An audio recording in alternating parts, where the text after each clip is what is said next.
Hey guys, it's Cody with Homestead, and I'm out here with our little egg machines, and some of them are taking some dust baths, and even Mr. Matthew's behaving today.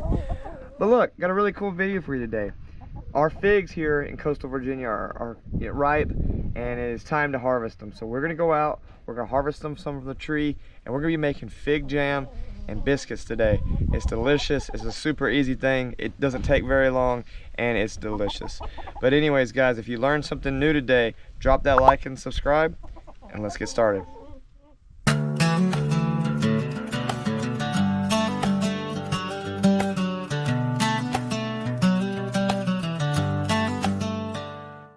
Getting the figs. Fig tree. Boom. Figs. Yeah. Booty. Figs. Here, I'll stem them and you dice them. So don't worry about the recipe, guys. So what I'm gonna do is I'm gonna post the recipe we use below in the description. But right now we're getting ready to add 1 1/2 cup of sugar to the pot of figs.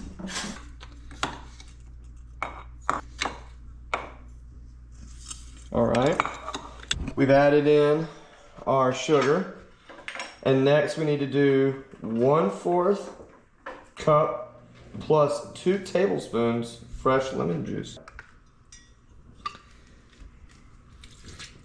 Come on, babe, flex the biceps. Come on, let's really see it. Work it, work it, work it. Love you too. And Angie's already peeled the lemons here, because the recipe also calls for 4 1-inch thick strips of orange or lemon peel, or a combination of them. And then 1/2 cup of water. All right, so we're just gonna bring this to a boil. We got all our ingredients into the pot, and we're gonna bring that lemon juice and the water to boil, and we're gonna dissolve all that sugar. So my thoughts is that the juices from the I'm gonna put a pinch. Oh, you put a pinch in. So my thought is the juices from the figs are gonna come out and boil in here too, but we gotta really stir it until that sugar is dissolved. So I feel like we wait. Can I get some love?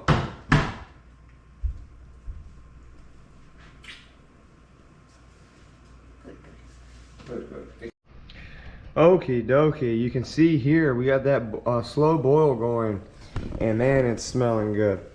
So our next step is gonna be a long one. It's gonna be about 35 to 45 minutes. And what we're doing is we're basically gonna be cooking off this fluid here, this water and this juice, and that's gonna leave us with our jam.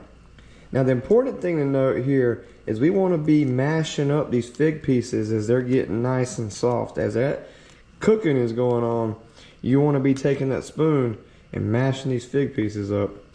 And this long cook time on top of letting this fluid bake off is going to allow us to get these lemon slices here where they can leach off their flavor. There's one. They can leach off their flavor into the jam.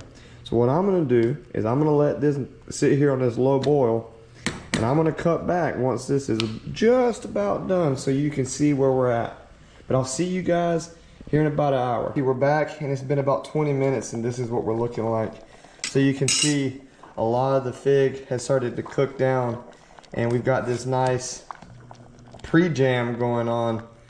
So I just wanted to give you guys a shot of what it looks like so that you can tell you're on the right track. But we'll cut back once we're finally finished.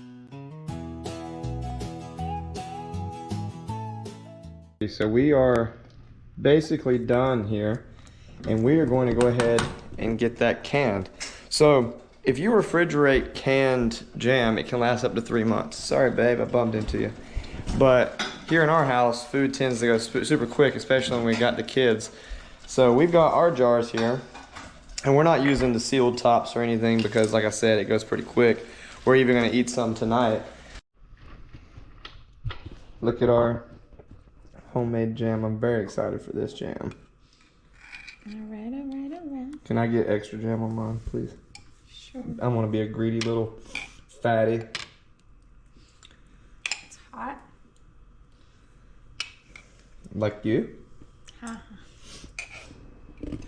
Well, look, guys, we're going to go enjoy our fresh biscuits and our fresh jam But anyways, guys, if this video has been helpful for you, please drop that like and subscribe. But anyways, this has been Cody and the lovely Miss Angie with Home to Homestead out here.